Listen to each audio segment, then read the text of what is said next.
laut itu yang dilihat pertama masuk ke Tarakan itu adalah masjidnya, Masjid Terapung yang memuat kira-kira 2.000 orang yang kita rancang seperti itu, sehingga itu bisa dimanfaatkan juga selain untuk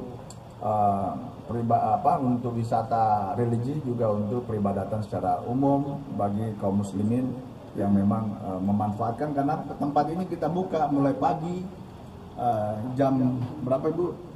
Jam 8 sampai jam 10 malam ya.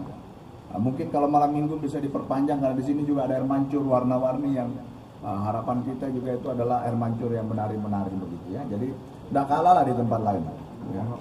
Karena ada orang cuma mau pergi nonton air mancur itu harus pergi ke daerah Jawa Tengah, Purwakarta, terlalu jauh nonton ke sana. Di sini aja gratis, bayar 10.000. Tapi nanti ada tambahannya kalau sudah ada perdanya. Perdanya belum selesai, saudara. Nah, ini harga promo 10.000 karena perwalinya 10.000. Tapi nanti kalau sudah selesai itu perda berubah itu harga, Pak. Ya. Bapak Ibu yang saya hormati, ini adalah bagian tadi untuk sebagaimana cita-cita kita ingin menjadikan Tarakan ini benar-benar sebagai kota jasa. Kota jasa, kota wisata, kota perdagangan. Jadi itu harapan kita seperti itu. Jadi dan ini sudah banyak tempat destinasi yang kita buat saat ini, termasuk bioskop XS1 sampai sekarang pun masih penuh terus. Saya mau beli tiket aja nggak bisa beli, ya, udah di booking terus. Dan itu yang datang tidak hanya dari Tarakan, itu dari luar. Kayaknya di akhir pekan itu sudah charter speed dari Bulungan, dari Nunukan, dari Manilo, KTT charter hanya untuk nonton di XS1. Ya, jadi luar biasa saya kira. Dan akan ada beberapa lagi investasi yang akan masuk, mudah-mudahan akan menyusul nanti McD, rencananya bulan April sudah groundbreaking juga, dan beberapa ada Starbucks, ada Ricis Factory, mudah-mudahan semua bisa masuk sehingga bisa meramaikan supaya tidak terlalu jauh-jauh lah orang, tidak terlalu sering keluar Tarakan, supaya uang Tarakan ini jangan terbang kemana-mana. Bapak Ibu yang saya hormati, memang tantangan kita cukup besar waktu mengelola ini, dan mungkin juga masih akan ada. Bapak lihat di laut ini masih ada rumput laut juga, tadinya tidak ada ya. Waktu kita bangun pertama tidak ada.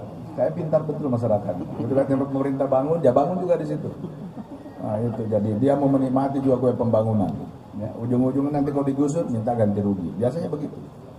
Tapi inilah fenomena yang sering terjadi di masyarakat kita, yang sebenarnya lahan pemerintahnya cukup banyak, dan mudah-mudahan lahan aset-aset pemerintah bisa kita optimalkan. Yang hari ini pun nanti juga akan kita resmikan kawasan kuliner Datu Adil ya, karena kawasan Stadion Datu Adil itu, karena saya lihat juga memang di bawahnya itu jadi tempat yang kumuh, nggak diurus.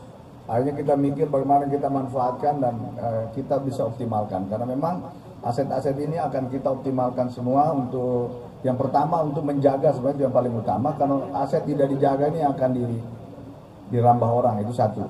Yang kedua memang untuk meningkatkan pendapatan PAD kita, pendapatan asli daerah. Yang selalu bilang Bu Sri Mulyani, bedanya kita dengan orang luar negeri itu, kalau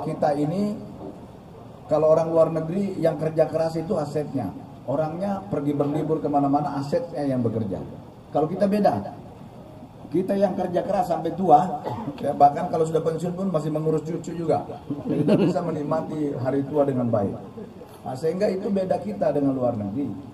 Padahal sebenarnya kata Bu Sri Mulyani, kita ini sama saja kayaknya dengan mereka, makannya sama, sekolahnya juga nggak lebih pintar juga sih sebenarnya. Ya, bahkan kalau Olimpiade yang juara itu orang Indonesia, terus Olimpiade matematika, fisika selalu juara dunianya itu dari Indonesia. Tapi kenapa kita tingkat pendapatan per kapitanya lebih rendah? Karena kita tidak bisa mengoptimalkan pemanfaatan aset itu.